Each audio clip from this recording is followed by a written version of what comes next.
Merry Christmas, everybody. Happy holidays. We are just thrilled to have all of you here.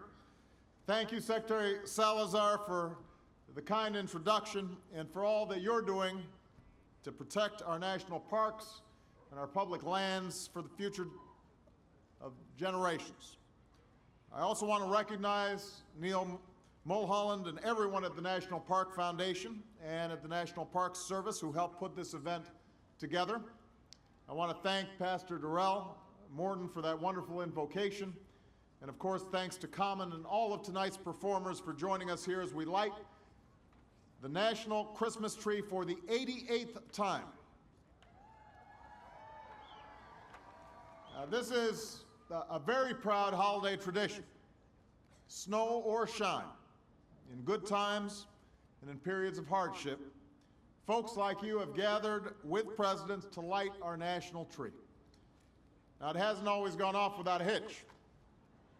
On one occasion, 2 sheep left the safety of the nativity scene and wandered into rush hour traffic.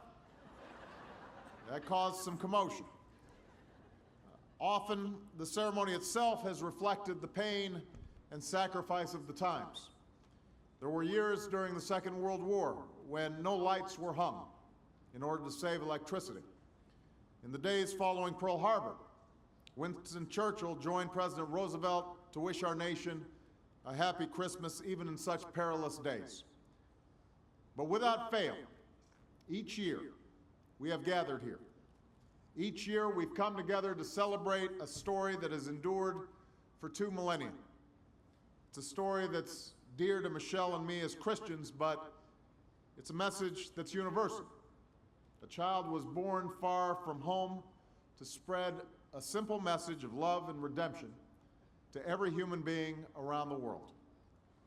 It's a message that says no matter who we are or where we are from, no matter the pain we endure or the wrongs we face, we are called to love one another as brothers and as sisters.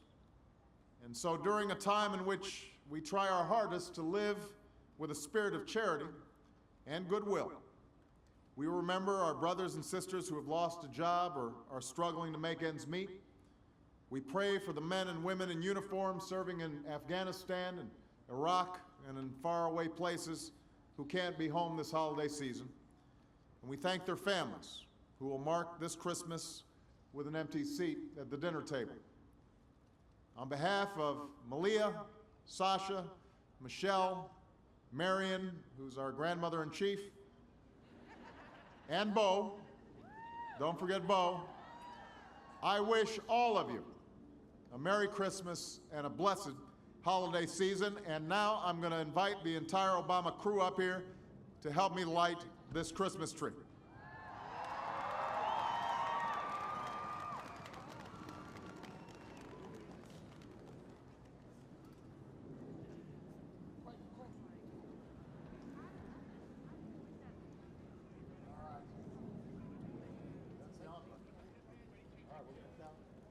All right, everybody, we're going to count from 5. 5, 4, 3, 2, 1.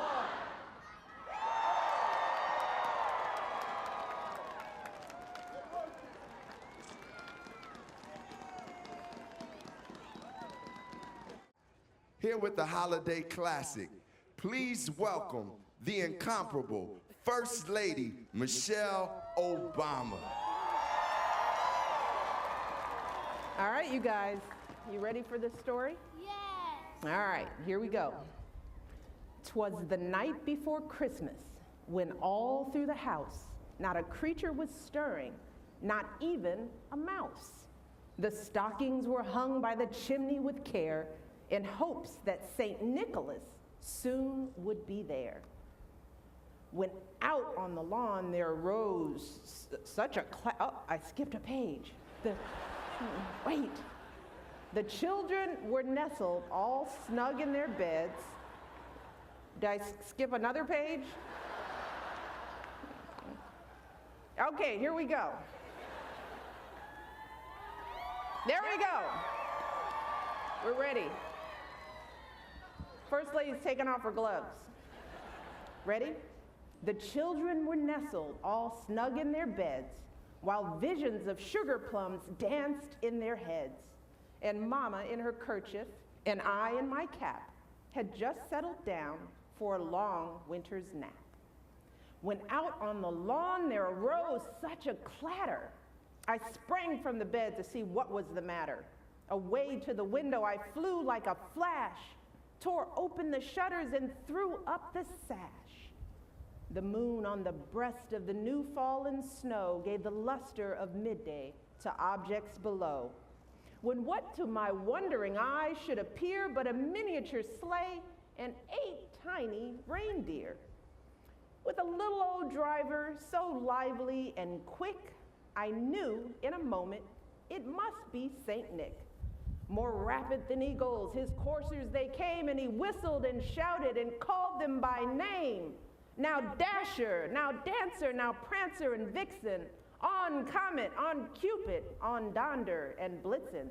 To the top of the porch, to the top of the wall, now dash away, dash away, dash away all. As dry leaves that before the wild hurricane fly when they meet with an obstacle mount to the sky, so up to the housetop the coursers they flew with the sleigh full of toys, and St. Nicholas too. And then in a twinkling I heard on the roof the prancing and pawing of each little hoof. As I drew in my head and was turning around down the chimney, St. Nicholas came with a bound. He was dressed all in fur from his head to his foot, and his clothes were all tarnished with ashes and soot. A bundle of toys he had flung on his back, and he looked like a peddler just opening his pack. His eyes, how they twinkled, his dimples how merry. His cheeks were like roses, his nose like a cherry. His droll little mouth was drawn up like a bow, and the beard of his chin was as white as the snow.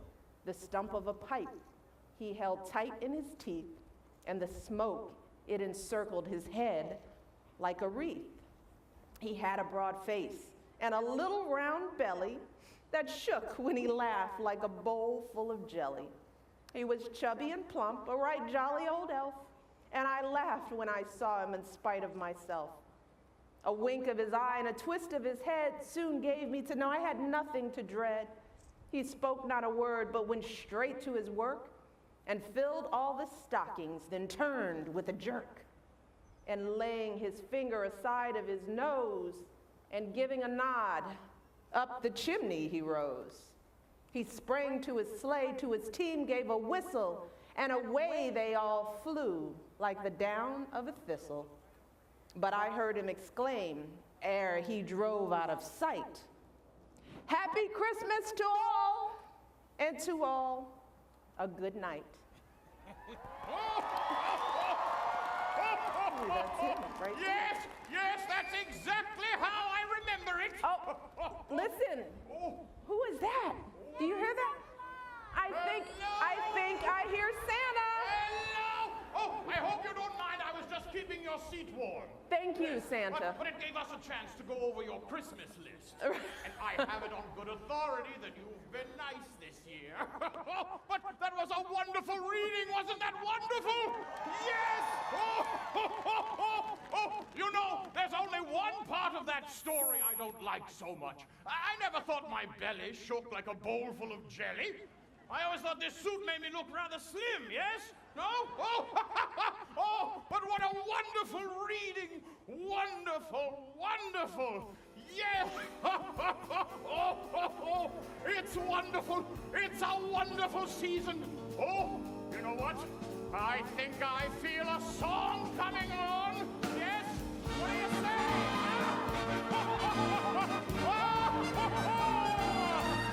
It's the most wonderful time of the year, with the kids jingle belling and everyone telling you be of good cheer.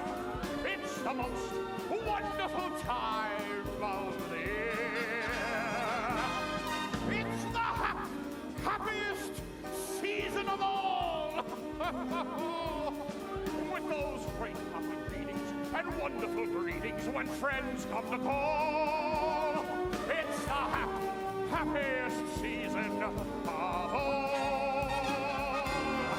There'll be parties for hosting, marshmallows for toasting, and caroling out in the snow. There'll be scary ghost stories and tales of the glories of Christmases long, long ago. It's the most wonderful time of the year. There'll be much mistletoeing and hearts will be glowing when loved ones are near. It's the most wonderful time of the year. Wonderful! Yes! Hello, everyone! Hello there! Yes, oh, good to see you! I'll be back in a few weeks! Oh, yes! Hello over there! There'll be parties for hosting, marshmallows for toasting, and caroling out in the snow. There'll be scary ghost stories and tales of the glories of Christmases long, long ago.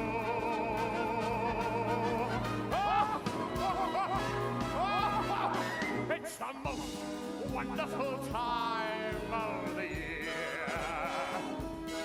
There'll be much mistletoeing and hearts will be glowing when loved ones are near.